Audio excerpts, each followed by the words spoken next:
Hello, કેમ છો બધા મજામાં? તો ફરી પાછું આપ બધાનું સ્વાગત કરું છું ગુજરાત એક્ઝામ્સ ઇન 10 ના બ્યુટીફુલ પ્લેટફોર્મમાં. હું છું દીક્ષિત તેરૈયા અને હું આજે ફરી વખત તમારા માટે લાવ્યો છું એક મસ્ત નાનો વિડીયો કે જેનાથી રિવિઝન થઈ જાય અને તમે લોકો વધારે સારી રીતે સમજી શકો. અનએકેડમીના પ્લેટફોર્મ ઉપર live test, unlimited access, structured course and daily live ક્લાસીસનો તમને ફાયદો રોજ મળે છે. મારો કોડ યુઝ કરીને ફટાફટ તમે પ્લસનું સબસ્ક્રિપ્શન લઈ લો, એટલા માટે બીકોઝ આ મે મહિનામાં અને જૂનમાં પણ બહુ બધા કોર્सेस લોન્ચ થવાના છે.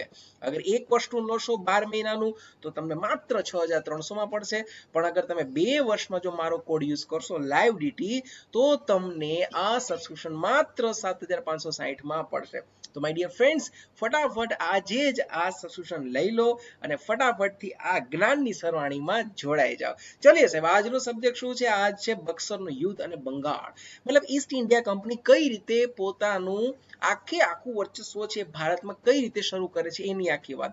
હવે આપણે લાસ્ટ લેક્ચરમાં પ્લાસીના યુદ્ધની વાત થઈ હતી, ત્યારે વાત કરી હતી મીર કાસિમની. આજે વાત એ જ કરવી છે કે મીર કાસિમ, અવધના સુજાઉદ્દૌલા અને શાહ આલમ બીજો આ ત્રણેય સાથે મળી અને જ્યારે લડવાનું નક્કી કરે છે ત્યારે પણ સાહેબ આ લોકો નથી પહોંચતા. રીઝન શું છે?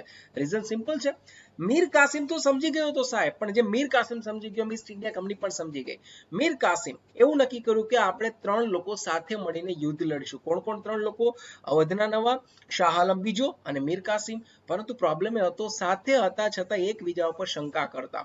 પોતાની પાસે ખૂબ જ મજબૂત, એકદમ જોરદાર એની પાસે આખી સેના હતી, 40,000ની સેના, અને સામે છેડે માત્ર 10,000, માત્ર 10,000, છતાં પણ એ લોકો હારી ગયા. રીઝન શું હતું હારવાનું? રીઝન સિમ્પલ હતું કે સાથે હોવા છતાં મેન્ટલી સાથે હતા નહીં, જેનો લાભ ઈસ્ટ ઇન્ડિયા કંપનીએ પૂરેપૂરો ઉઠાવ્યો. અલ્ટિમેટલી આ યુદ્ધ થયું, જેમાં યુદ્ધમાં આ ત્રણ રિયાસતોની હાર થઈ અને હારનો જવાબ એ ઈસ્ટ ઇન્ડિયા કંપનીએ બરાબરનો લીધો. અવધના નવાબને સંધિ મુજબ 60 લાખ રૂપિયા આપ્યા. હવે પ્રશ્ન એ થાય છે કે આ બક્સરના યુદ્ધ પછી જે અલ્હાબાદની સંધિ થઈ એનાથી કોને કોને ફાયદો થયો અને આ સંધિ શું શું આપણા માટે આગળ જતા લાવી. 1765માં ઈસ્ટ ઇન્ડિયા કંપની આ સંધિ છે એ સૌથી પહેલા તો કરી શાહ આલમ બીજા મુઘલ શહેનશાહ. બે તબક્કામાં સંધિ થઈ, 12 ઓગસ્ટે થઈ અને 16 ઓગસ્ટે થઈ. બંને સંધિ થઈ, એની સંધિને ઓળખવામાં આવે છે શાહ આલમ બીજા સાથે થયેલી, મુઘલ સાથે થયેલી ઈસ્ટ ઇન્ડિયા કંપનીની અલ્હાબાદની સંધિ. રાઈટ. શાહ આલમ બીજા અને એ વખતે ઈસ્ટ ઇન્ડિયા કંપની વખતે એના વતી જેને સંધિ કરી હતી હેક્ટર મુનરો. હેક્ટર મુનરો આ સંધિ કરે છે અને આ સંધિ અંતર્ગત બંગાળ, બિહાર, ઓડિશા આ તમામની દીવાની અને સાથે સાથે સૈન્ય સત્તા પણ પ્રાપ્ત થઈ. એવું કહેવાય છે કે વાર્ષિક 26 લાખ રૂપિયાનું પેન્શન નક્કી કર્યું, મતલબ દર વર્ષે 26 લાખ રૂપિયા. અને એક વ્યક્તિને છૂટ મળી, તે વ્યક્તિ બીજો કોઈ નહીં, કાશીના રાજા બલવંતસિંહ. આ એક યાદ રાખજો, વન લાઇનરમાં તમને ગમે ત્યારે પૂછાઈ શકે છે કે બક્સરના યુદ્ધમાં કોણ રાજા હતા કે જેને અંગ્રેજોએ છૂટ કરી આપી હતી, અને એની પાછળનું કારણ હતું કે એ રાજાએ અંગ્રેજોને મદદ કરી હતી. એ રાજા બીજા કોઈ નહીં, કાશીના રાજા હતા જેનું નામ હતું બલવંતસિંહ. આ કાશીનો એક ફોટો છે. તો એક ઇતિહાસમાં એક ફરી પાછું એક વ્યક્તિનું નામ ઉમેરાયું કે જે અંગ્રેજો સાથે હતા. હવે બંગાળમાં બેવડું શાસન આવે છે ઈસ્ટ ઇન્ડિયા કંપનીનું. કઈ રીતે? તમામ સત્તા હવે કોની પાસે છે? ઈસ્ટ ઇન્ડિયા કંપની પાસે. હવે કંપની જ સર્વોપરી છે, કંપની જ બધું કરવાની છે. કંપની કર ઉઘરાવશે, કંપની કર લાદશે, કંપની વધઘટની તમામ સત્તાઓ કંપની પાસે છે. જમીનદારોનું વર્ચસ્વ વધે છે. શું કામ વધે છે? કારણ કે જમીનદારો માધ્યમ બને છે સામાન્ય પ્રજા પાસેથી અને ઈસ્ટ ઇન્ડિયા કંપનીના અંગ્રેજો વચ્ચેનું માધ્યમ જમીનદારો બને છે, અને એટલા માટે એ જમીનદારોનું વર્ચસ્વ અંગ્રેજો પાસે પણ વધે છે અને સામાન્ય પ્રજા ઉપર પણ વધે છે, જેનો અમુક જમીનદારોએ ફાયદો પણ અમુકે ખૂબ ગેરફાયદો ઉઠાવ્યો. એવું કહેવાય છે કે આ સમય દરમિયાન ચાપલુસી અને ભ્રષ્ટાચાર ભયંકર રીતે વધ્યો. હવે ચાપલુસી તો છે ને, ખરેખર જોવા જાવ તો ભારતીયના લોહીમાં ચાપલુસી છે.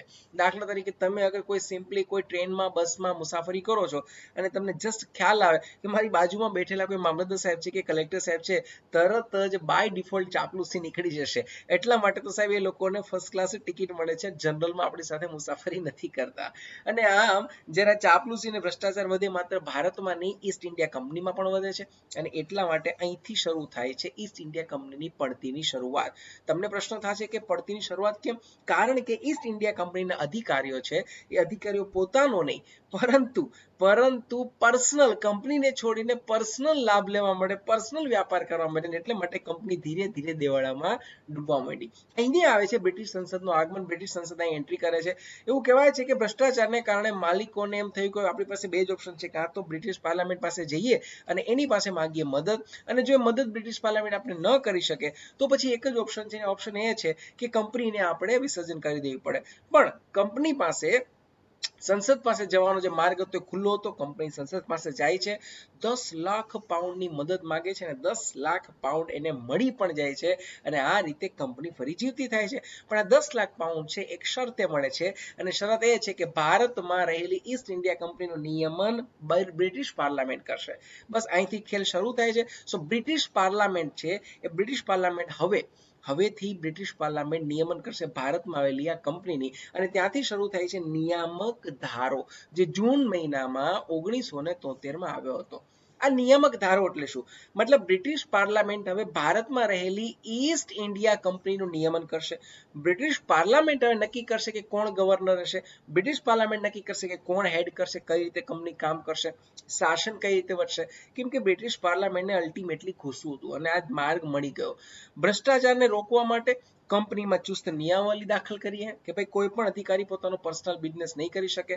1769માં મૈસૂરમાં હૈદર અલી સામે કંપનીની હાર થઈ. મૈસૂરના હૈદર અલી એટલે બીજું કોઈ નહીં, ટીપુ સુલતાનના ફાધર. હૈદર અલી ખૂબ મજબૂત હતા અને એનો દીકરો ટીપુ સુલતાન, જેને મૈસૂરનો વાઘ તરીકે ઓળખે છે. જો કે આગળ જતા ટીપુ સુલતાન પણ એ જ થાય છે. 1799માં ટીપુ સુલતાન પણ બિચારો વેલેસ્લીની સહાયકારી નીતિ ન સ્વીકારવાના કારણે ભોગ બને છે. 1770માં બંગાળમાં દુષ્કાળનું પ્રમાણ જોરદાર હોય, ખૂબ હોય. એ દુષ્કાળમાં પણ ઈસ્ટ ઇન્ડિયા કંપની શોષણ પૂરેપૂરું કરે છે. પરિણામે ગવર્નર જનરલનું એક પદ ઊભું કરાવ્યું. એક પદ ઊભું કર્યું અને પદના કારણે હવે ઈસ્ટ ઇન્ડિયા કંપની આ પદથી શાસન કરશે ભારતમાં. આ કંપની હવે આ પદ દ્વારા બધાનું અનુશાસનને એક નિયમન કરશે.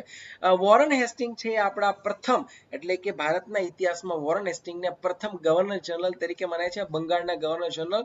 અને એ જ વર્ષે સર એલિઝા એમ્પે છે એ પ્રથમ જજ બન્યા હતા, અને આ રીતે સુપ્રીમ કોર્ટની જે આજની છે એની સ્થાપના થયું માની શકાય છે. બંગાળની સાથે સાથે આ ધારાની અસર મુંબઈ અને મદ્રાસમાં પણ થઈ. મતલબ મુંબઈ અને મદ્રાસ જેવડા મોટા મોટા પ્રાંત પણ કંટ્રોલમાં આવી ગયા. ન્યાયિક અદાલતની શરૂઆત થઈ, પણ માત્ર બ્રિટિશરો માટે. ભારત માટે હજુ બહુ બધી વાર છે. ભ્રષ્ટાચાર સંપૂર્ણ કાબુમાં ના આવી શક્યો. ભ્રષ્ટાચાર તો ત્યારે બી સંપૂર્ણ કાબુમાં નથી અને આજે પણ સંપૂર્ણ કાબુમાં નથી, પરંતુ સત્તામાં વધારો થતો ગયો. મતલબ ઈસ્ટ ઇન્ડિયા કંપની છે એ ગ્રેજ્યુઅલી ધીરે ધીરે વધતી જ ગઈ અને એક સમય એ આવ્યો જ્યારે સમગ્ર ભારત છે એ ઈસ્ટ ઇન્ડિયા કંપનીના કબજામાં હતું. હવે પ્રશ્ન એ છે અહીંયા કે ફ્રેન્ડ્સ, અગર ઈસ્ટ ઇન્ડિયા કંપની આટલી મજબૂત થઈ ગઈ તો એની પાછળનું સૌથી મોટું રીઝન હોય તો શું હતું? ઈસ્ટ ઇન્ડિયા કંપનીની પોતાની તાકાત હતી? નહીં સર, અહીંયા સવાલ કંપનીની તાકાતનો નથી, સવાલ કંપનીના પોતાના ભેજાનો છે, પોતાના દિમાગનો છે, કે જે એને ક્યાં યુઝ કર્યું? ભારતમાં રહીને ભારતના લોકોમાં ડિવાઇડ એન્ડ રૂલની પોલિસી ઇમ્પ્લિમેન્ટ કરીને. ભાગલા પાડો, રાજ કરો, સિમ્પલ, બસ આનાથી વિશેષ કાંઈ નહીં. સર આ રીતે ઈસ્ટ ઇન્ડિયા કંપની છે એ પેલા પ્લાસીનું યુદ્ધ અને પછી બંગાળના યુદ્ધ ઉપર સંપૂર્ણ કબજો કરી અને આખા ભારતમાં એ ધીમે ધીમે વર્ચસ્વ સ્થાપી અને છવાઈ જાય છે. સો આ તો એક રિવિઝનનો ટોપિક, કઈ રીતે ઈસ્ટ ઇન્ડિયા કંપની છે આગળ વધતી જાય છે, બંગાળ કબજે થાય છે સમગ્ર. તમે આનાથી વધારે વિશેષ જાણવા માટે મને પ્લસમાં ફોલો કરવા માટે મારો કોડ યુઝ કરો LiveDT, અને ફટાફટ 1 મહિનાથી 24 મહિનાના આ સબસ્ક્રિપ્શનમાં તમે ફટાફટ એનરોલ થઈ જાઓ. અગર 24 મહિનાનું લેશો તો 24 મહિનાના LiveDT કોડમાં યુઝ કરશો મારો, તો તમને 10% કન્સેશન મળીને માત્ર 7560માં જ તમને આ પ્લસ સબસ્ક્રિપ્શન મળવા પાત્ર છે. તો ફટાફટ એક સબસ્ક્રિપ્શન લઈ લો, મારો કોડ યુઝ કરવાનું ભૂલતા નહીં, સબસ્ક્રાઇબ કરો આ ચેનલને, ગુજરાત એક્ઝામ્સ ઇન 10 ને, અને ફટાફટ સર આવી જાઓ સરસ મજાના બ્યુટીફુલ પ્લેટફોર્મ ઉપર. મળીએ સર ફરી એક નવા લેક્ચરમાં. ત્યાં સુધી બધાને થેન્ક યુ.